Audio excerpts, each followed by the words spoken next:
Competency education is coming to Saudi Arabia. It's a big job to shift the whole of the curriculum from content, which is basically remember, recite and regurgitate. We'll give it back in tests which only really ever measure what you remember. Competency-based education features what you do with that. And it's based on a lot of principles.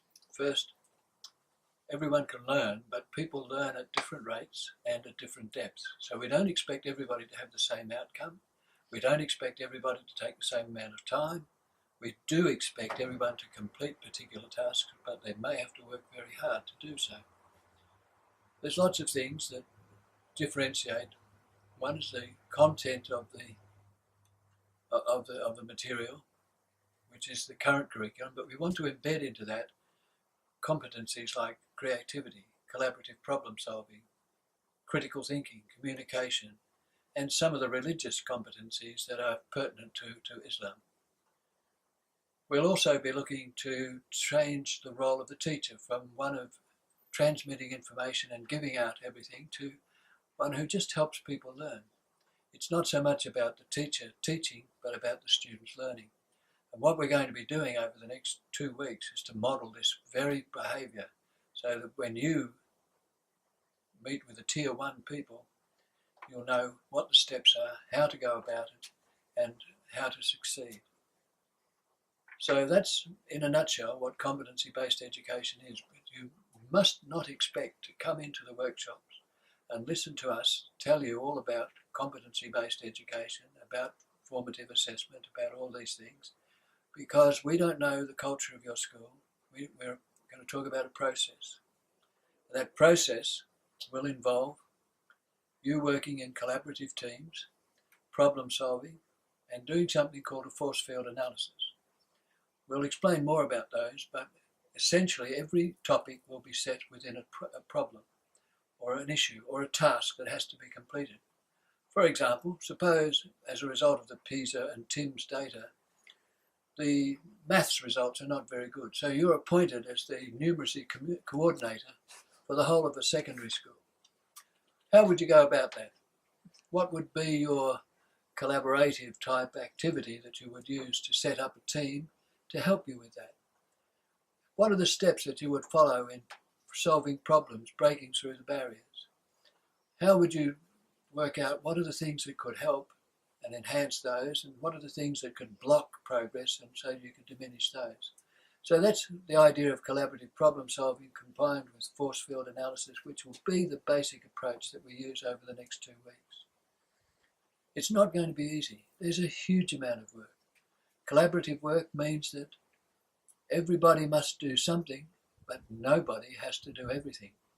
It's about sharing the workload and making sure that everybody contributes to the problem that you're trying to solve, that everybody benefits from everyone else's contribution, but most of all, we learn to depend upon our colleagues and our peers in trusting them to produce the goods for us. So that's going to be the way in which we meet.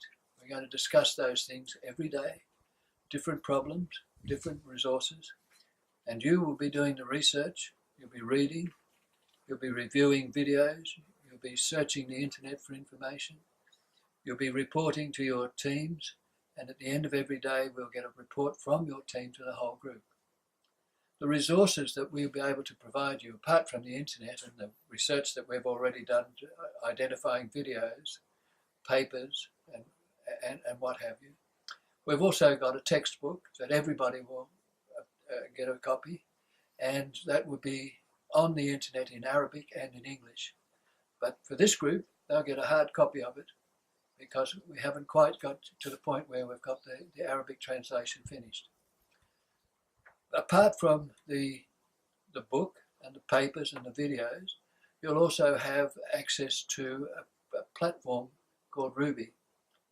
It's going to provide you with information about how to do data analytics, or it will do the data analytics for you and you just have to interpret them. It will develop Gutman scales, it will produce rubrics, it will produce developmental progressions, all the things that are the highlights of competency-based education. So they're the resources.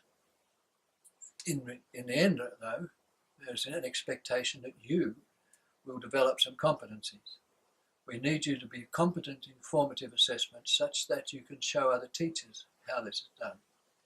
We need you to be competent in self-regulated learning or self-managed learning so that you can show the students and other teachers how this is done. We need you to be competent in facilitation, in using evidence-based decisions rather than inferential-based decisions.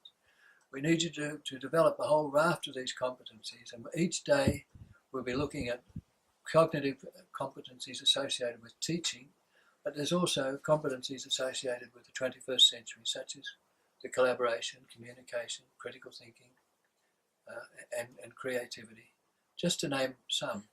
We won't be studying those in depth because as they arise, you'll be able to go into the internet and find quizzes that we've developed, and the quiz is not there to test your knowledge, it's there to prompt you to think about ways in which you might embed these competencies into the discipline that you're working on.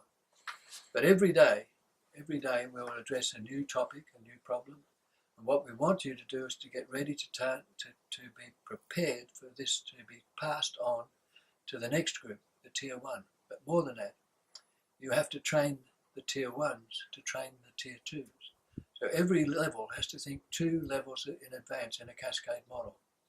This way, when you're teaching this in Arabic, and we don't speak that, we'll be able to sit, listen, watch what you're doing, and if we follow the pattern, we will know what you're up to in every workshop, and we'll be there and available to help. We'll only be able to help if you do stick to the script, or not to the script, but to the structure of the workshops. You've got to be ready to teach others, to do it yourself, and to set this up for Saudi Arabia.